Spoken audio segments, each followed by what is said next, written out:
melihat sulitnya. Kadang-kadang kesulitan itu dibuat oleh Allah untuk mendapatkan kenikmatan. Tuh kalau antum naik ke gunung, begitu menemukan tanjakan harusnya antum gembira. Kenapa? Karena di depan pasti ada turunan.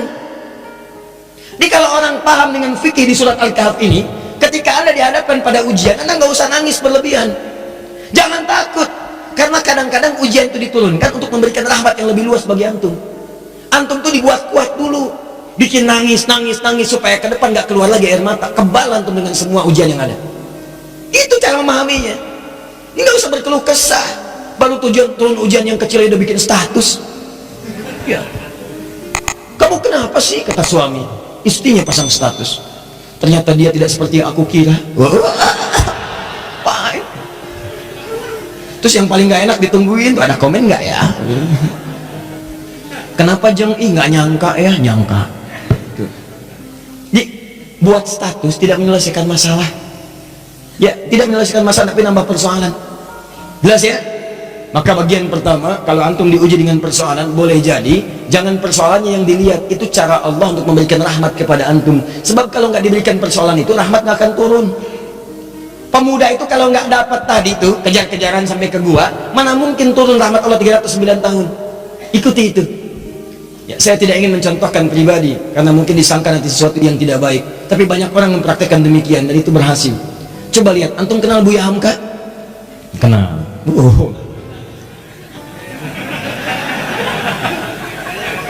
Alhamdulillah ya, yang penting antum kenal lah walaupun beliau nggak kenal antum ya. Buya Hamka sempat beliau kemudian dalam episode kehidupannya dimasukkan ke dalam penjara. Tapi setelah beliau di penjara itu, bukan perasaan mengeluh, bukan dendam, bukan marah, bukan puncak dari emosi yang keluar, tapi syukur kepada Allah. Ketika ditanya bagaimana pendapat anda Buya mendapatkan perlakuan seperti itu dimasukkan ke dalam penjara, beliau malah mengatakan, saya bersyukur kepada Allah subhanahu wa ta'ala. Kalau ada waktu, saya pengen ketemu presiden untuk mengucapkan terima kasih telah memasukkan saya pernah ke penjara dalam episode hidup saya, kalau bahasa kita sekarang. Kenapa? Karena ternyata di penjara itu saya bisa menyelesaikan tafsir Al-Azhar. Kalau saya nggak masuk ke sini, nggak jadi ini tafsir. Jadi cara melihatnya itu rahmat Allah, persis seperti ini nih yang kita baca tiap Jumat itu. Bicara orang kalau kebiasaan baca Al-Kahf, spiritnya ada dalam jiwa, dia nggak akan gugur karena ujian-ujian. Walaupun sifatnya sakit, yang dia baca rahmatnya. Jadi kalau anda terbiasa membaca Al-Kahf, paham maknanya, itu anda akan senang melihat musibah, senang melihat ujian. Yang dilihat rahmatnya, bukan ujiannya. Masuk penjara malah senang. Tuh, Nabi Yusuf begitu masuk penjara, nggak enak kelihatannya masuk, cuman ternyata malah minta beliau, ya Allah, daripada banyak godaan, ya para sosialita yang menggoda saya sekarang, ya cantik-cantik luar biasa, dan itu udah banyak sosialita itu, bukan cuma sekarang, zaman Nabi Yusuf udah ada. Senangnya kumpul-kumpul bicara yang nggak jelas. Ya ada yang jelas ada, tapi ini contoh yang tidak jelas. Kumpul-kumpul di rumah salah satu pejabat, Imratul Aziz, istri Perdana Menteri, hanya untuk membincangkan, mana sih si pemuda ganteng itu, mana sih si ganteng itu, katanya ganteng-ganteng Nabi ya. Iya, zaman sekarang ganteng-ganteng segala. Ya, begitu kemudian ditampilkan oleh Imratul Aziz, Yusuf keluar. Begitu keluar, disebutkan di Quran surah 12 ayat 29, wa qulna hasya lillahi ma hadza basyara in hadza illa malakun karim. Ya, ini sih bukan manusia, ini malaikat yang menyamar dalam rupa manusia. Lewat, tak sadar ketika lewat, jarinya kemudian tergores dengan pisau itu. Saking tak sadarnya melihat gantengnya Yusuf lewat. Begini. Tuh. Nabi Yusuf ganteng, Nabi tidak sombong. Begitu melihat ujian itu, ya Allah, lebih baik saya masuk penjara aja deh. Orang sekarang Nabi bukan, Rasul bukan, ngaku ganteng, orang lewat, ibu-ibu gak kepleset lihat antum itu kan. GR-nya luar biasa, semua ditampilin. Baik, kata Nabi Yusuf, ya Allah, akan lebih baik kalau saya masuk penjara aja. Ternyata pilihan masuk penjara itu Nabi Yusuf membaca rahmat Allah, bukan melihat sulitnya. Lewat penjara itulah kemudian beliau bertemu dengan seseorang yang narapidana, dihukum di situ, kemudian bermimpi. Lewat mimpi itulah ternyata minta takwil ke Nabi Yusuf karena dilihat orang baik, orang soleh. Ditanya apa ini maknanya, dijawab oleh Nabi Yusuf. Ternyata jawaban itu yang mengantarkan beliau mendapatkan posisi jabatan di pemerintahan. Begitu rajanya bermimpi, ya ada 7 ekor kemudian sapi, dimakan 7 ekor serigala, semuanya dimakan habis, hancur semuanya, bingung menafsirkannya. Dukun-dukunnya sekitaran mengatakan itu paling mimpi buruk saja. Kok berulang-ulang terus-terusan? Ternyata narapidana yang bebas tadi, yang akhirnya melayani raja, membawakan airnya, minumannya, dia bercerita di penjara ada seseorang yang bisa menakwilkan mimpi sukses. Waktu saya di sana ditakwilkan saya akan berada di sini. Saya bermimpi saat di penjara, kata orang itu, kamu akan jadi pelayan raja. Yang teman saya, kamu akan dihukum mati. Dua-duanya benar raja. Siapa namanya? Yusuf. Ternyata begitu kedengaran itu dipanggil, kemudian Yusuf, tolong panggil ke sini. Begitu ke sana, kata Yusuf alaihissalam, saya akan datang kalau raja sendiri membebaskan tuduhan saya. Maka ketika datang dibebaskan tuduhannya. Tapi yang paling penting, begitu selesai tuduhan dibebaskan, kamu akan saya angkat jadi orang terdekat saya. Coba Anda bayangkan, kalau Nabi Yusuf tidak pernah diberi kesempatan masuk penjara, maka mustahil beliau kemudian akan mewujudkan mimpinya dari kecil yang pernah bermimpi itu, bahwa beliau punya jabatan di pemerintahan, sampai bapak ibunya hormat pada masa itu sujud kepadanya. Maka takwil mimpinya saat kecil itu, ya beliau melihat ahada asyara kaukaba wa syamsa wal qamara ra'aituhum li sajidin. Saya melihat 11 bintang, 1 matahari, 1 bulan sujud kepada saya, hormat.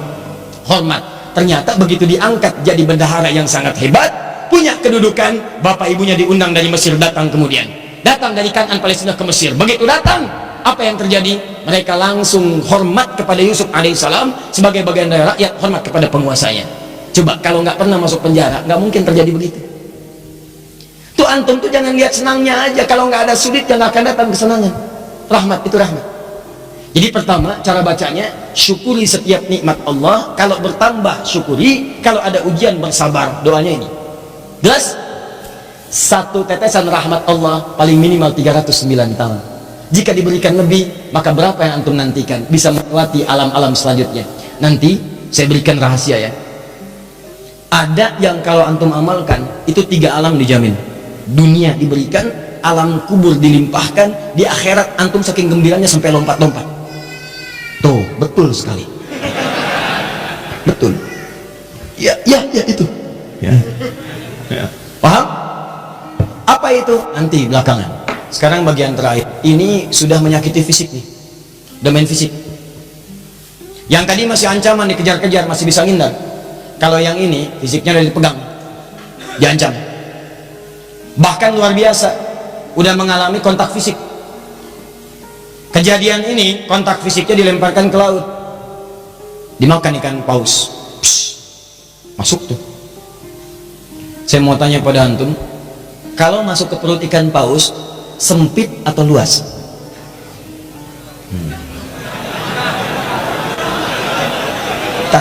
Saya tuh penasaran dengan antum. Antum itu siapa sebetulnya? Antum itu siapa sebetulnya? Buya Hamka kenal. Masuk perut ikan paus punya jawaban. Luar biasa.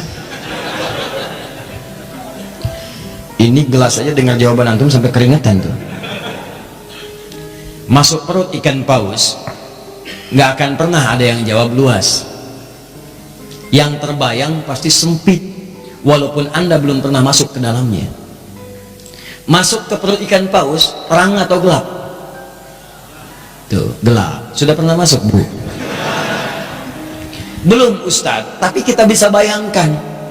Karena nggak ada cahaya di sana, PLN pun nggak bisa masuk. Nggak, saya kebayang kalau ada inovasi PLN, petugas PLN berdasarkan kisah Nabi Yunus ingin memasukkan listrik ke dalam perut ikan paus. Bagaimana cara masangnya? Nggak ada listrik, cahaya tidak ada, berarti gelap.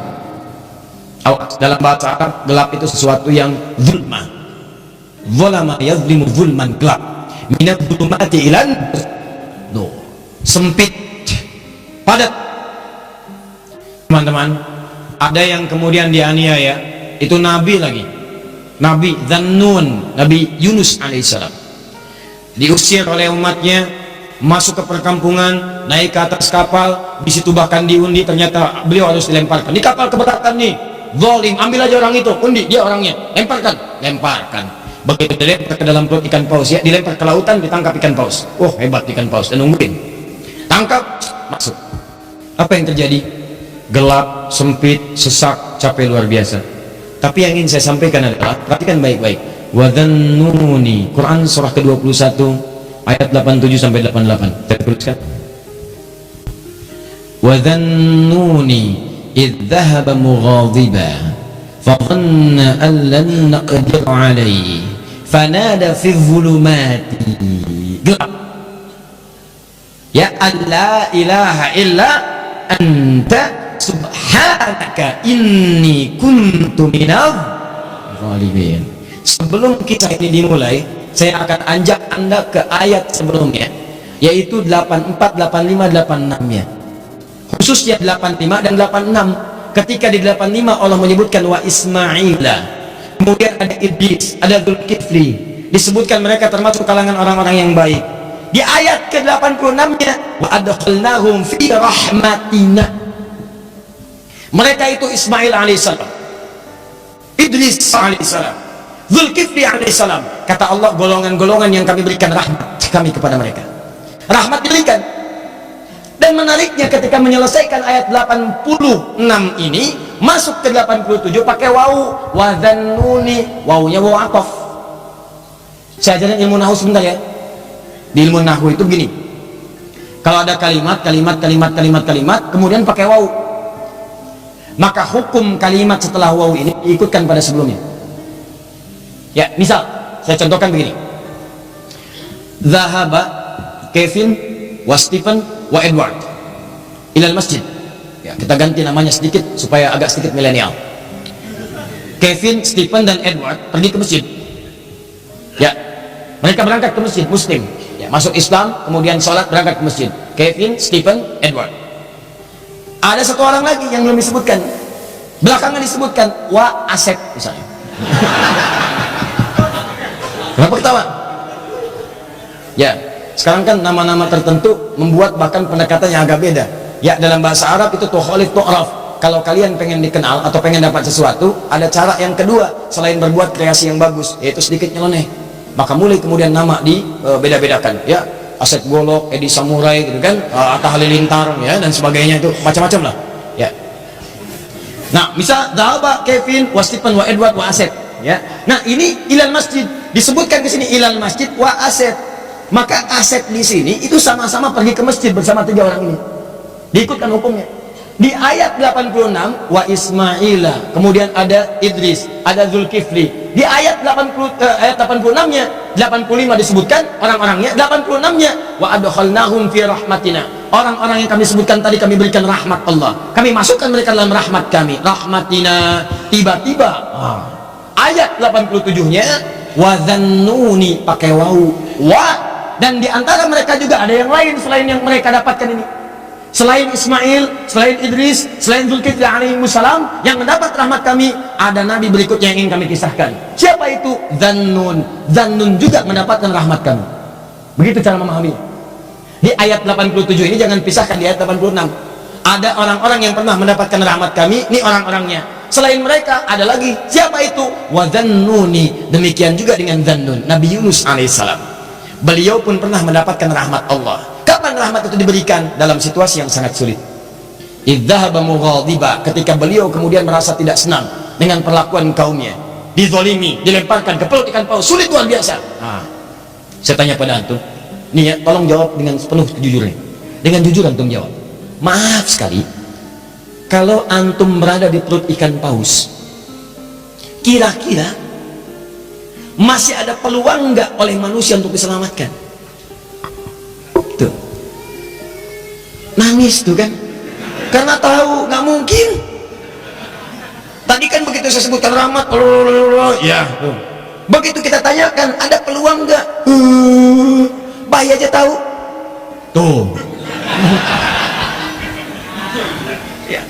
Jadi sulit mendapatkan peluangnya. Orang masuk perut ikan paus ditelan, siapa yang mau nolong? Manusia mengatakan mustahil, nggak usah ditolak lah, nggak ada harapan. Yang ada malah kita ikutan ke dalamnya. Paham? Tuh. Kalau gerah kipasi, kalau perlu air berikan, kalau ada permen sampaikan. Maka teman-teman sekalian, nah, berdoalah kemudian Nabi Yunus kepada Allah. Apa doanya? Nih, perhatikan kalimatnya. Wa nada fi dhulumat. Maka dalam suasana gelap, capek, resah itu, beliau berdoa kepada Allah. alla ilaha illa anta. Tolong minta air. Ya, oh ini aja nih. Nah, atau aqua, ada aqua? Baik. Ya, tolong diberikan ke belakang, barangkali haus. Ya. Kalau bukan anaknya, ibunya yang minum. Ya. Ya, saya nggak minum nggak apa-apa, ada apa aku mati ya. Yang penting antum nyaman insya Allah. Baik. Antum ikhwan ada lagi yang mau nangis? Wa nada fi dhulumat, maka beliau bermohon kepada Allah dalam suasana gelap sulit itu. Alla ilaha illa anta, catat doanya, catat. Kalau antum sedang dizalimi orang secara fisik, diancam, dimacam-macam, bahwa proyek antum diambil orang, kelihatannya zalim aja. Maka dalam suasana gelap itu Nabi Yunus bermohon kepada Allah. Gelap, sempit, capek, sulit. Alla ilaha illa anta. Dimulai dari sini. La ilaha illa anta. Subhanaka inni kuntu minadh. Catat doanya, dimulai dari la ilaha illa anta. Kalau yang tadi dimulai dari Rabbana atina min ladunka rahmah. Kalau yang ini dari la ilaha illa anta. Anda bisa mulai dengan kalimat Allahumma la ilaha illa anta, atau Rabbana la ilaha illa anta. Jadi doa Subhanaka inni kuntu minadh zalimin. Anda tahu apa yang terjadi? Begitu doa ini dipanjatkan, turun jawaban Allah. Apa jawabannya? Ayat 88. Fastajabna. Lihat kalimatnya. Fastajabna. Maka kami jawab dengan cepat doa Nabi Yunus itu. Pakai fa. Saya sering terangkan fa. Huruf sambung tanpa jeda. Begitu selesai berdoa, turun jawaban. Tapi Allah bukan mengatakan fa'ajabna, fastajabna. Pakai ista. Ingat pertemuan lalu? Kalau ada ista berarti ada tuntutan, amalkan dulu ininya baru kami berikan jawabannya. Seakan-akan ingin dikatakan begini, amalkan dulu doanya, resapi doanya, kami